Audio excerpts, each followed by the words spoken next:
আসসালামু আলাইকুম। চলে আসলাম আপনাদের মাঝে নতুন একটা ভিডিও নিয়ে। তো আজকের ভিডিওটি হলো এই যে সালোয়ার দেখতেছেন, তো এই ডিজাইন আপনারা কিভাবে করবেন, আসলে এই ডিজাইনগুলো করতে হলে কি কি লাগে না লাগে সব কিছু। তো এটা আমাদের ফাইনাল লুক। তো দেখতেছেন এটা একটা সালোয়ার, তো এটা সালোয়ারে দেওয়া যায়, দেন আরও অনেক কিছু দেওয়া যায় এটায়। তো আমরা আসলে এই ডিজাইনটা করছি। তো এটা কামিজে দেওয়া যায়, তারপর কামিজের হাতায় দেওয়া যায়, কামিজের নিচে দেওয়া যায়, দেন এই একটা করছি।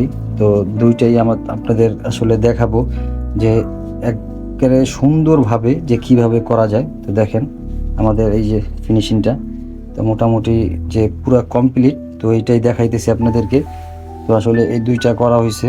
তো একজন আসলে এই ডিজাইনটা দিয়ে গেছে আমাদের, তো এই ডিজাইনটা করছি। তো আপনাদের পুরোপুরি যে কীভাবে করে একদম কাটিং থেকে শুরু করে যে ডিজাইনটা, তো সম্পূর্ণ ভিডিওটি দেখাইতেছি।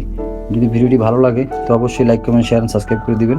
তো আসলে আমাদের চ্যানেলটা নতুন, তো সবাই একটু সাপোর্ট করেন। তো আসলে যারা যারা ঘরে বসে আছেন যে অবসর টাইমে, তো তারা আসলে চিন্তা ভাবনা করতে পারেন এরকম ছোট ছোট ডিজাইনের যে কাজগুলা, তো আমরা আপনাদেরকে দেখানোর চেষ্টা করব সম্পূর্ণ।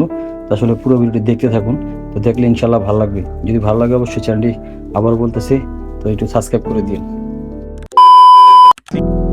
সো ফাইনালি ফার্স্টে একটা স্কেল দিয়ে আসলে দাগ দিয়ে দিবে, তারপর 1 ইঞ্চি পরিবার ওই দাগ বরাবর থেকে নিচে আর একটা দাগ দিবে।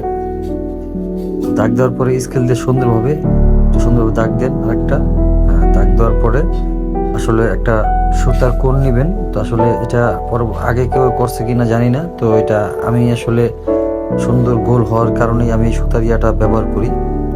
তো পায়ের মুখটা আগে মাপ দিবেন যে কতটুকু পায়ের মুখ, তো আমার এটা 11, তো 11 বরাবর একটা দাগ দিয়ে নিলাম।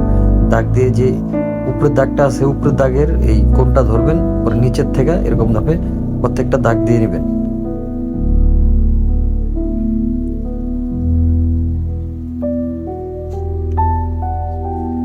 দাগ দেওয়ার পরে সুন্দরভাবে এটা এই দাগ বরাবর ধরে ধরে কেটে নেবেন।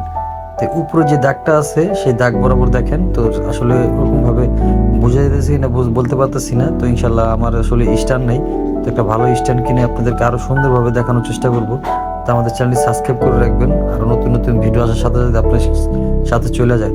আসলে ইয়াটা ফিউজিংটা নিয়েছিল 2.5 ইঞ্চি পরিমাণের আমি, তো এটা এখন 1.5 ইঞ্চি পরিমাণে আছে।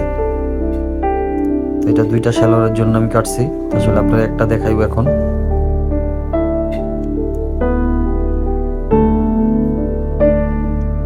তো সালোয়ারটা আসলে আমি কমপ্লিট করছি, তো নিচটা এখনো কমপ্লিট করিনি।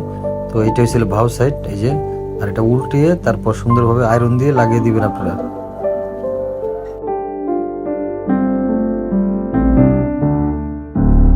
আসলে নিচে অল্প একটু জায়গা বাদ রেখে 1/2 ইঞ্চির মতো, তো দেন তারপর আয়রন দিয়ে ভালোভাবে বসিয়ে নেবেন জিনিসটা। তো যাদের আয়রন নেই তো তারা ব্যবহার করবেন হলো টিসি যে বক্রম যেটাকে বলে ওইটাই। তো ওইটা শক্ত টাইপের আছে, ওইটা শিলি দিয়ে আটকে নিলেই হবে। তো আয়রন যাদের নাই, তো এইটাই আবারও দেখাইতেছি। তো এটা হচ্ছিল 1/2 ইঞ্চি পরিমাণ নিচে বাদ দিয়ে সুন্দরভাবে আয়রন থাকলে আয়রন দিবেন, আর না হলে যারা টিসি ব্যবহার করেন তা আসলে ওটা শিলি দিয়ে আটকানো যায়। তো মেশিন দিয়ে যেটা যে বক্রম সালোয়ারের নিচে আমরা পার্টিস দিই ওইটা দিয়েও করা যায়, তো ওইটা দিয়ে আপনারা করতে পারেন। তো এটা আসলে সুন্দর হয় আয়রন দিয়ে বসাইলে। দেন আমরা আয়রন দিয়ে বসাই নিছি। তো এখন আসলে এটার বরাবর একটা শিলি দিয়ে নিতেছি, যে আসলে এই ইয়াগুলো যে আসলে সুন্দরভাবে শিলি করে লাগানো উল্টানো যায়।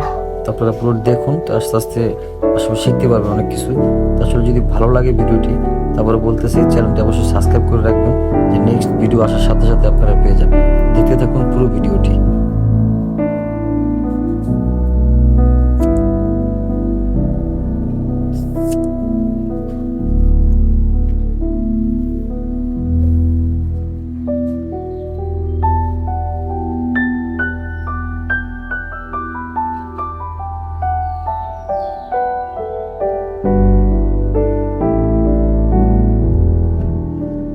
আমাদের মোটামুটি শিলি দেওয়া প্রায় কমপ্লিট। তো এখন আপনারা কি করবেন, এটা সুন্দরভাবে এটা আগে বের করবেন। তো বের করে আস্তে আস্তে যে শিলিগুলো দিছি, দেন এই যে মাঝখান বরাবর কেটে নেবেন। আসলে উল্টাইলে যে কোনাগুলো সুন্দরভাবে বসে থাকে।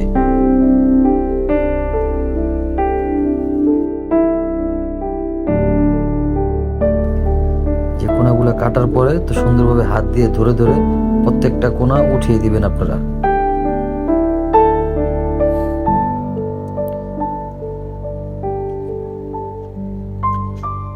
তো আমরা কোনাগুলো পুরোপুরি মোটামুটিভাবে সুন্দরভাবে উঠিয়ে নিয়েছি।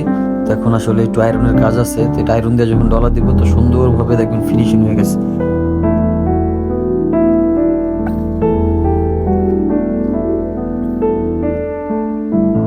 তো দেখতে পারতেছেন যে আসলে সব কোনাগুলো একদম সুন্দরভাবে রাউন্ডগুলো সুন্দর শেপ হয়েছে।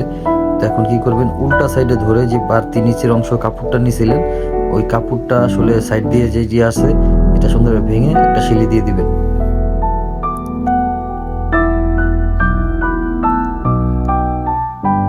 আসলে শিলি দিলে এটা কমপ্লিট, তো এটার কোনো কাজ নেই। তো এখন পায়ের মুখ আসলে মাপ দিয়ে তো সেলাই কমপ্লিট করে দিবেন। আসলে দেখতে পাচ্ছেন এই যে পুরা সুন্দরভাবে বসে পড়েছে।